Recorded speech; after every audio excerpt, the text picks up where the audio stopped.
I mean, I've realized it only takes a few, sometimes even a handful, can go up against a $2 trillion tech company or throw a monkey in the wrench of a world whatever organization, you know. And with this, we have a lot of these same asymmetric tactics they have. Yep. Sometimes we can learn from their mistakes. And I think sometimes our weakness is we don't want to get dirty. We don't want to get down in the mud. And I've also written essays about the sins of information warfare. There are those who advocate that if they do it to us, lie, cheat, steal, whatever, we should do it to them. And I argue that if we do that, we become them. So that's the tension, is the other side I'm sure you're familiar with game theory. So the other side is playing win-lose, and they want to beat us. And we're kind of being the nice guys wanting to play win-win and getting beaten. That is a tough paradox. As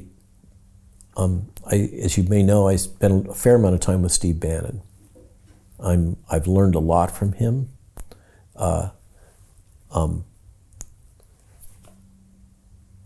And there's some others that have some of his same ethic in terms of media warfare. He's pretty much in your face, take no prisoners. And that's one of the things that I find hardest to grapple with in terms of the moral landscape is we need to have generals. Although in fifth generation warfare, we don't really have leaders. Everybody's empowered. But I feel like we need people like Steve, and yet it comes at a price. And we have to be very careful. And that's the thing that kind of spooks me out the most about what I'm being given, is I routinely see tears when I speak to groups, and sometimes even podcasters. Grown men. The angst of what we've experienced over the last 3 years comes out.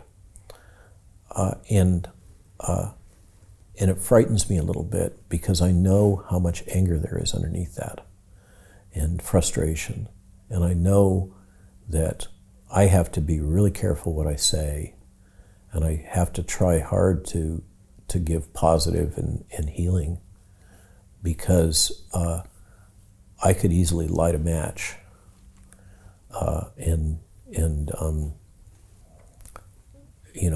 devil take the hindmost, who knows? And if that means that if I can do it, other people can do it too. I think we're in a very, very dangerous moment right now. And I sense that Europe could be lit on fire from what I experience. It's a selected population, the people that I'm dealing with. I find it so paradoxical that there's all this hate thrown at me by the corporate media and others that they're doing their best to take me out, and I'm busy trying to keep the genie in the bottle, knowing that that this could explode politically.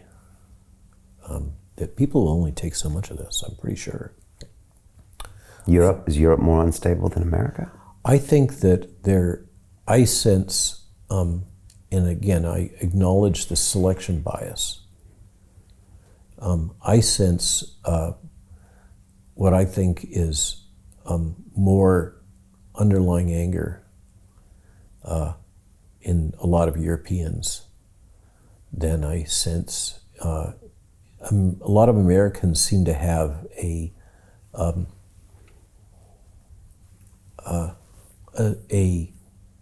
sense of inevitability. Of course our government's corrupt. Of course these things are happening. Of course Pfizer's doing this. What would you expect them to do? Kind of a cynical acceptance. And I think I sense in Europe something a little different, as if they were more naive, or maybe it's a longer burning frustration, or maybe it has to do with an awareness. Many people from the former Eastern Bloc that I encounter are acutely aware of the parallelism of what's going on now.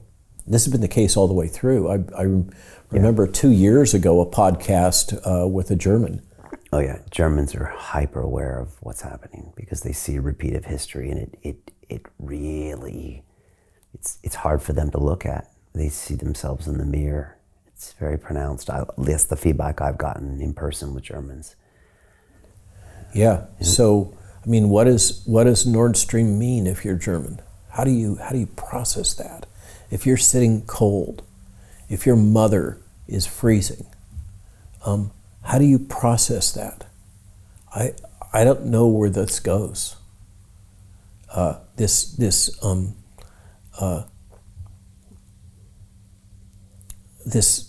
political, realpolitik world in which anything goes, and humans are just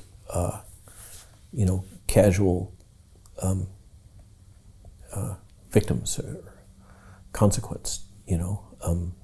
That's irrelevant in the broader scope of things. The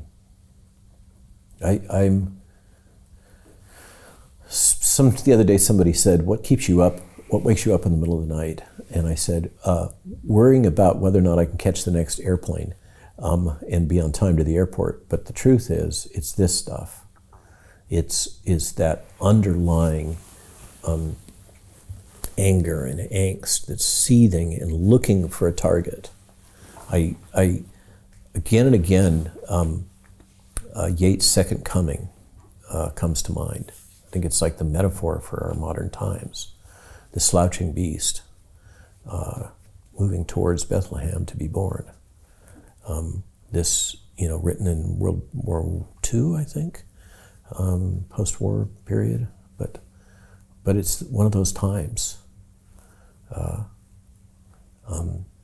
where it appears intentionally the normal underpinnings of civilization are being torn apart, and what becomes of that? Brexit, no Brexit.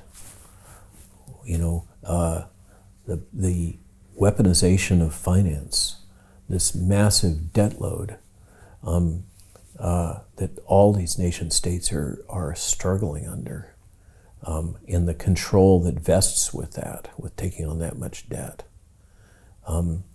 Modern monetary theory. When was the last time you heard somebody advocating modern monetary theory, right? It was like all the thing a year ago.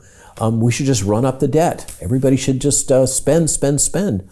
And now it's suddenly like, there's consequences. Of course there are consequences.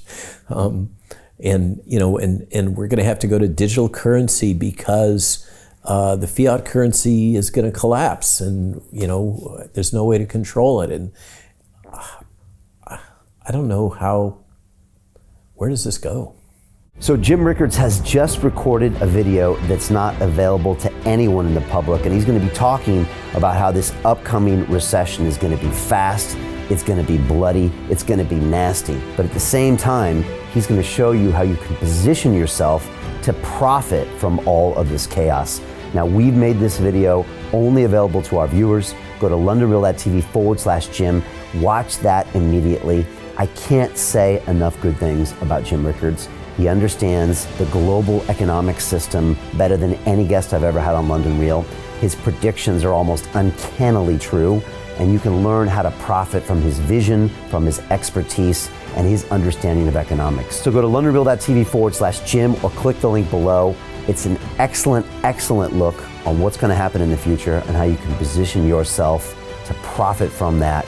Jim is one of the best in the business, one of my favorite guests on London Real, and he's very, very good at predicting the future and showing us all to profit from it. So click the link, and I hope you enjoy.